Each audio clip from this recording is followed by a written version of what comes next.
Hello everyone, hope all of you are good. आज के इस लेक्चर में, वीडियो लेक्चर में, will talk about the recruitment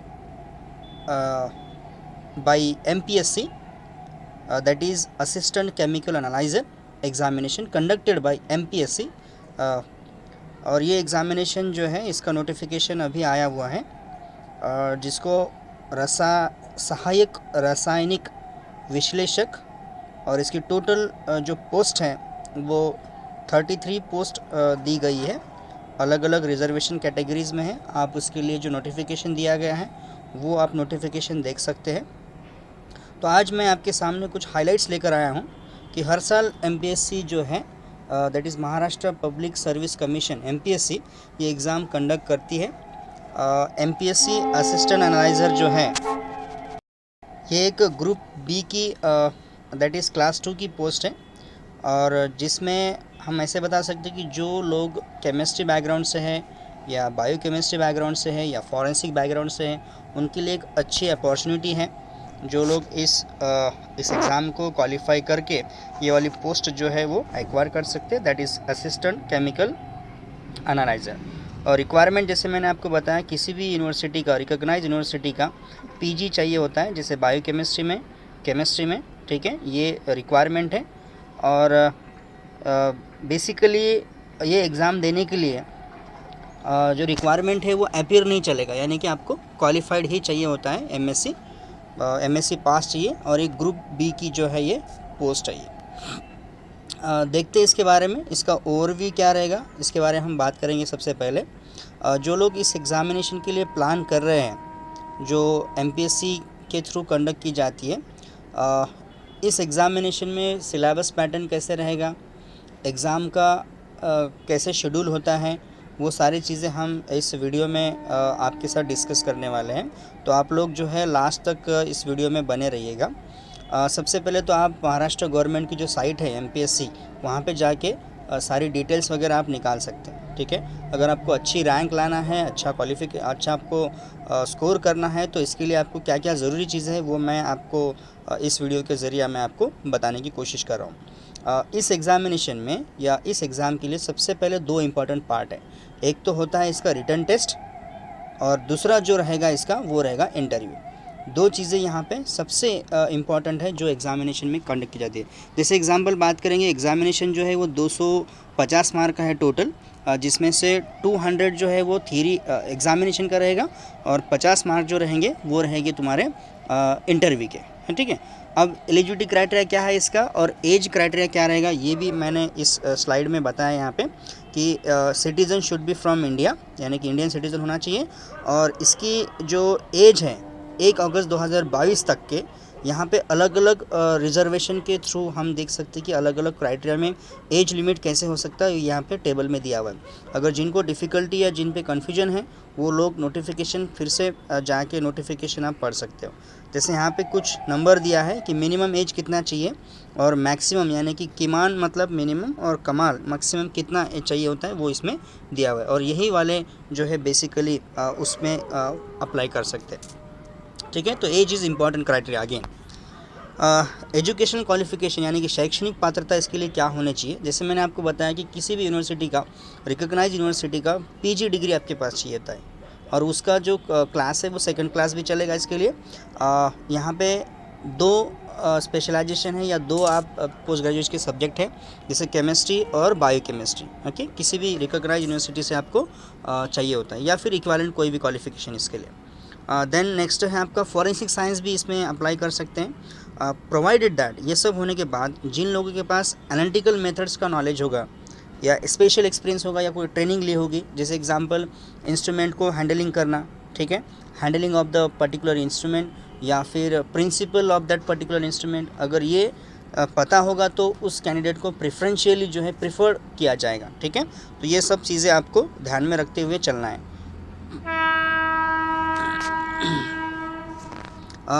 तो ये रहा तुम्हारा एजुकेशनल क्वालिफ़िकेशन कि हमको क्या लगता है। उसके बाद हम बात करेंगे इसका पे स्केल क्या रहेगा। तो पे स्केल जो है ये S15 लेवल का है, और इसका जो पे बैंड स्केल है वो 41,000 से लेकर 41,800 से 1,32,300। और बाकी सारी डिटेल जो है ये वेबसाइट पे दी गई है, दैट इज़ https://mpsc.gov.in। तो वहाँ पे भी आप जाके इसको चेक कर सकते हो। सो बेसिकली आपको यहीं से सारी इन्फॉर्मेशन आपको मिलेगी। देन कट ऑफ क्राइटेरिया जो है, सो लास्ट टाइम जो एग्ज़ामिनेशन हुआ था उसका कट ऑफ जो है वो भी साइट पे आपको अवेलेबल मिलेगा। उस हिसाब से आप उसको एग्ज़ामिनेशन को प्रिपेयर कर सकते हो। तो जनरली ये जो एग्ज़ाम है ये 250 मार्क का एग्जाम्पल है, यानी कि 250 मार्क्स का एग्ज़ाम है, जिसमें से 200 मार्क जो होते हैं ये होते हैं थ्योरी एग्ज़ामिनेशन के लिए, यानी कि जो रिटन टेस्ट आप लिखने वाले हो। और जैसे मैंने लिखा है यहाँ पे 200 मार्क्स जो एग्ज़ाम के लिए, और 50 मार्क्स जो रहेंगे वो रहेंगे आपके मौखिक, यानी कि that is called the interview based आपको रहेगा। अब ऐसा होता है कि दोनों का भी स्कोर अच्छा होना चाहिए। अगर आप इसको इस एग्ज़ाम को अगर आपको एक्वायर करना है, एग्ज़ाम को आपको लेना है या एग्ज़ाम को क्वालिफाई करना है, तो आपका स्कोर दोनों में भी अच्छा चाहिए होता है। ठीक है, सो आप ज़्यादा से ज़्यादा इसको अच्छे से प्रिपेयर करने की कोशिश करना है। रिक्रूटमेंट एप्लीकेशन की फ़ीस कितनी होती है, ये भी यहाँ पे नॉन रिफंडेबल फ़ीस है, और 394 है एज़ पर नोटिफिकेशन। 394 जो है वो उसकी एग्ज़ामिनेशन फ़ी है, जो और प्लस बैंक चार्जेस जो भी रहेंगे वो, और जो रिज़र्व कैटेगरी रहेगी उसके लिए 294 है। एग्ज़ाम पैटर्न इसका कैसे रहेगा, so for assistant chemical analyser जो है ये 2 पार्ट में इसको डिवाइड किया गया है। एक तो रिटन टेस्ट है और एक है इंटरव्यू राउंड। रिटन टेस्ट जैसे 200 मार्क का, और इंटरव्यू राउंड जो है वो होगा आपका 50 मार्क्स। मोस्ट इम्पॉर्टेंट जो बात करने वाले हैं वो है हमारा सिलेबस। एग्ज़ाम सिलेबस जो है ये मैंने इसको 4 सेक्शन में डिवाइड किया है। तो पहला जो रहेगा वो है बेसिक एनालिटिकल केमिस्ट्री। अब बेसिक एनालिटिकल केमिस्ट्री का मतलब क्या होगा कि जहाँ से हम शुरुआत करते हैं, जैसे प्रेसिजन है, टाइप्स ऑफ कॉन्सेंट्रेशंस है, एक्यूरेसी है, ठीक है, देन कॉन्सेंट्रेशन किन किन टर्म्स में हम मेजर करते हैं वो सारी चीज़ें हैं, ठीक है, जैसे टाइप्स ऑफ टाइट्रेशन है, कंडक्टोमेट्रिक टाइट्रेशन है ना, एनालिसिस कितने टाइप्स का होता है, जैसे वॉल्यूमेट्रिक एनालिसिस, ग्रेविमेट्रिक एनालिसिस, ठीक है, उसके सारे एग्जांपल्स, फिर टाइप्स ऑफ इंडिकेटर भी आपको पता होना चाहिए इसके अंदर, यानी कि जो जो रिक्वायरमेंट आपको लगेगा बेसिक के लिए। देन नेक्स्ट पार्ट है आपका इनऑर्गेनिक केमिस्ट्री, यानी कि techniques use in inorganic chemistry, जैसे स्पेक्ट्रोस्कोपी है। फिर अब इनऑर्गेनिक केमिस्ट्री के लिए क्या क्या यूज़ करते हैं अपन, जैसे एटॉमिक एब्जॉर्प्शन स्पेक्ट्रोस्कोपी है, राइट, फ्लेम एमिशन स्पेक्ट्रोस्कोपी है, एक्सेट्रा। थर्ड इंपॉर्टेंट जो सेक्शन है आपका वो है ऑर्गेनिक केमिस्ट्री, जिसमें मैक्सिमली जो है यूवी, आईआर, एनएमआर और क्रोमेटोग्राफिक टेक्निक्स वगैरह आती है। एंड लास्ट है आपका बायोकेमिस्ट्री, तो जिसमें अब इसके लिए आपके पास ऑर्गेनिक होगेल्स है, BK शर्मा है, ये सारी बुक्स आप रेफ़र कर सकते हो। So thank you for watching this lecture. So stay safe and stay connected. Thank you. Hello dear students and dear aspirants, जो लोग इस एग्ज़ामिनेशंस को अप्लाई कर रहे हैं उनके लिए और एक स्पेशल वीडियो है, जिसमें आप एग्जैक्ट सिलेबस और कुछ प्रीवियस क्वेश्चंस जो हैं वो किस तरह से पूछे गए हैं और उसका कैसे सॉल्यूशन किया जा सकता, वो हम थोड़ा एनालाइज़ करने वाले हैं। सो बेसिकली हम उस एग्ज़ामिनेशन की बात करें जो अभी अभी रिक्रूटमेंट आया हुआ है 2022 का, MPSC असिस्टेंट केमिकल एनालाइज़र, जिसको सहायक विश्लेषक ऐसे बोला जाता है। और ये जो एग्ज़ाम है ये महाराष्ट्र पब्लिक सर्विस कमीशन यानी कि महाराष्ट्र लोक सेवा आयोग जो है ये कंडक्ट करती है, और ये बेसिकली ग्रुप B की पोस्ट है। तो आज हम इस वीडियो में बात करने वाले हैं कि केमिस्ट्री का एग्जैक्ट इसमें रोल क्या है, क्योंकि जो 4 सेक्शन में हमने जो सिलेबस को डिवाइड किया था, पहला एनालिटिकल केमिस्ट्री, दूसरा inorganic, then organic and lastly biochemistry, ऐसा इसका बेसिक सिलेबस है। इस एग्ज़ाम के सिलेबस के लिए बेसिकली हम देखेंगे कि पहले जनरल एनालिटिकल केमिस्ट्री में आपको प्रिपरेशन ऑफ सॉल्यूशन, जैसे उसका कंसंट्रेशन भी आ गया, फिर कौन कौन सी टर्म्स में हम कंसंट्रेशन को मेजर करते हैं, देन बेसिकली टर्म्स यूज्ड, जैसे एनालिसिस में कौन कौन सी टर्म यूज़ करते हैं, मोलारिटी, नॉर्मलिटी है, okay, like that. Then we have titration, types of titration में हम बात करने वाले हैं कि complexometric titration, then we have acid based titration, redox titration, okay, etcetera, ये सारी जो एग्जांपल है इसमें आएंगे। देन ग्राविमेट्रिक एनालिसिस जो है वो भी एक इंपॉर्टेंट टाइप है आपका, और इसमें टेक्निक्स क्या क्या यूज़ करते हैं हम, जैसे इनऑर्गेनिक केमिस्ट्री में एटॉमिक एब्जॉर्प्शन है, फ्लेम एमिशन है, फ्लोरोसेंस टेक्निक है, ये सब जो है टेक्निक यूज़ की जाती है। Then atomic absorption spectroscopy similarly then electroanalytical chemistry example polarography वगैरह जो है, वोल्टामेट्री।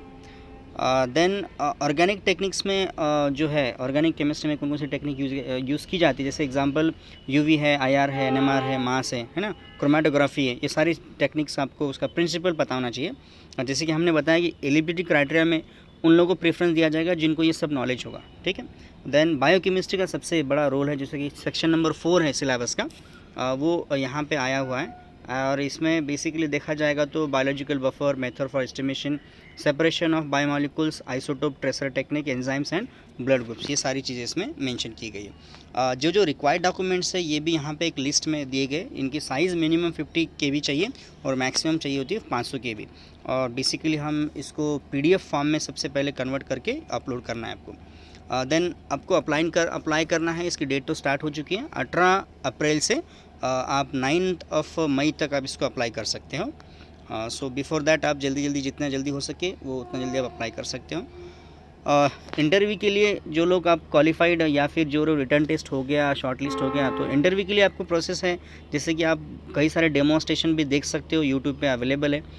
या फिर आप ऑलरेडी आप दे चुके हो इंटरव्यू, तो आपको बहुत सारा उसमें भी आपको पता होगा। तो हम कैसे बेटर बन सके फ्रॉम अदर, है ना। तो ये एक बेसिकली एक टाइप का जो है स्टैंडर्ड है जिसको आपको वहाँ पे मेंटेन रखना है, ठीक है। तो क्योंकि इंटरव्यू पे भी बहुत सारी चीज़ें आपकी डिपेंड होती है। मेन हम जो बात करने वाले थे वो है हमारा syllabus and based on that questions. ये प्रीवियस ईयर क्वेश्चन पेपर मैंने आपके सामने रखा हुआ है, जो कि 2017 का है। एंड जैसे एग्जांपल टोटल क्वेश्चंस आपके पास 100 क्वेश्चंस है, तो उसके लिए आपको जो मार्क्स है वो 200 मार्क्स है, और आपके पास सिर्फ टाइम 60 मिनट्स का है। तो यानी कि एन एवरेज अगर हम देखेंगे तो 40-45 सेकंड्स आपके पास है एक क्वेश्चन को सॉल्व करने के लिए। तो इस क्वेश्चन पेपर में टोटल 100 कंपलसरी क्वेश्चंस रहेंगे, जहाँ पे आपको सिर्फ जो आपका आंसर सही रहेगा उसको आपको सिर्फ सर्कल में जो है सर्कल फिल करना है, राइट। चलिए नेक्स्ट जो है, सारे क्वेश्चंस को एक जैसे मार्क है, जैसे कि आप पुराना पेपर जो है, ओल्ड पेपर जो है देख के उसका नोटिफिकेशन भी पढ़ सकते हो। कुछ क्वेश्चंस मैंने यहाँ पे निकाले हुए हैं, जैसे एग्जांपल देखो किस तरह के क्वेश्चन इसमें पूछे जा सकते हैं। What is the role of sodium dodecyl sulphate, यानी कि SDS जो है ये क्या रोल प्ले करता है किस में, SDS पेज में, ठीक है। और इसमें ऑप्शंस आपको कुछ दिए हैं यहाँ पे 4। तो SDS बेसिकली है क्या, SDS जो है ये है सोडियम डोडेकाइल सल्फेट, जो कि एक एनायनिक डिटर्जेंट है, यानी कि नेगेटिव वाला डिटर्जेंट है। जो करता क्या है, ये प्रोटीन को अनफोल्ड करता है और इसको डीनेचर करता है, ठीक है। और बेसिकली उसको नेगेटिव चार्ज की कोटिंग देता है, ये है SDS। और आप जब ऑप्शंस देखोगे तो आपको समझ में आएगा कि प्रोटीन अनफोल्डिंग, यानी कि वो तो है। दूसरा option imparting the positive charge, ये तो है नहीं। Imparting equal mass to all protein, ये भी आप सोच सकते हैं इसके बारे में। जो लास्ट ऑप्शन है वो आपके दोनों भी इसको मैच कर रहा है, जैसे example protein denaturing and imparting the net negative charge, है ना, तो to the protein. Now next question है, एक प्रोटीन है हमारे पास जिसको हमने हीट किया है कॉन्सेंट्रेटेड नाइट्रिक एसिड के साथ, ठीक है। प्रोटीन को जब हम हीट करते हैं कॉन्सेंट्रेटेड नाइट्रिक एसिड के साथ, तो आपको पेल येलो आपको कलर मिलता है, यानी कि येलो कलर आपको कंपाउंड मिलता है। और उस येलो कलर कंपाउंड को जब हम सोडियम हाइड्रोक्साइड यानी कि अल्कली में जब हम डिज़ोल्व करते हैं, तो आपको डीप ऑरेंज कलर का सॉल्यूशन आपको मिलता है, ठीक है। अब क्वेश्चन ये है कि इस टेस्ट को क्या बोला जाता है। सो बेसिकली ज़ैंथोप्रोटिक टेस्ट जो है, ये ऐसी स्पेसिफिक टेस्ट है जो प्रोटीन होते हैं एरोमेटिक रिंग वाले, जिनमें एरोमेटिक अमाइनो एसिड होता है ना, उसको बेसिकली पहचानने के लिए या उसको आइडेंटिफाई करने के लिए यूज़ किया। जैसे एग्जांपल आपके पास ट्रिप्टोफैन है, तो वहाँ पे होता क्या है, जो नाइट्रिक एसिड है वो उसको ऑक्सीडाइज कर रहा है। पहले नाइट्रेशन आपका होगा, यानी कि येलो नाइट्रो कंपाउंड आपको मिलेगा, और फिर हम उसको ऑरेंज कलर में कन्वर्ट कर रहे हैं बाय डिसॉल्विंग अल्कली नाउ, ठीक है। So this test is called as a xanthoproteic test now. तो यहाँ पे आप देख सकते हो कि अलग अलग ऑप्शंस आपको दिए गए, जैसे होप टेस्ट है, बायोरेट टेस्ट है, एसिड बेस टेस्ट एक्सेट्रा। तो ये कुछ क्वेश्चंस हैं, पुराना क्वेश्चन पेपर भी अवेलेबल है, तो आप उसको भी डाउनलोड करके क्वेश्चंस आप देख सकते हैं, ठीक है। जैसे एक क्वेश्चन मैं आपको लेना चाहूँगा यहाँ पे, जो है हेंडरसन हैसेलबर्ग इक्वेशन में। और हेंडरसन हैसेलबर्ग इक्वेशन वो इक्वेशन है जहाँ पे हम pH निकालते हैं, ठीक है। और pH निकालने के लिए जनरली कौन सा फार्मूला यूज़ किया जाता है वो हमको यहाँ पे बताना है, ठीक है। सो ऐसे कई सारे क्वेश्चन जो है जो हमने एमएससी लेवल में पढ़े हुए हैं वो सारे क्वेश्चंस यहाँ पे आपको देखने को मिलेंगे।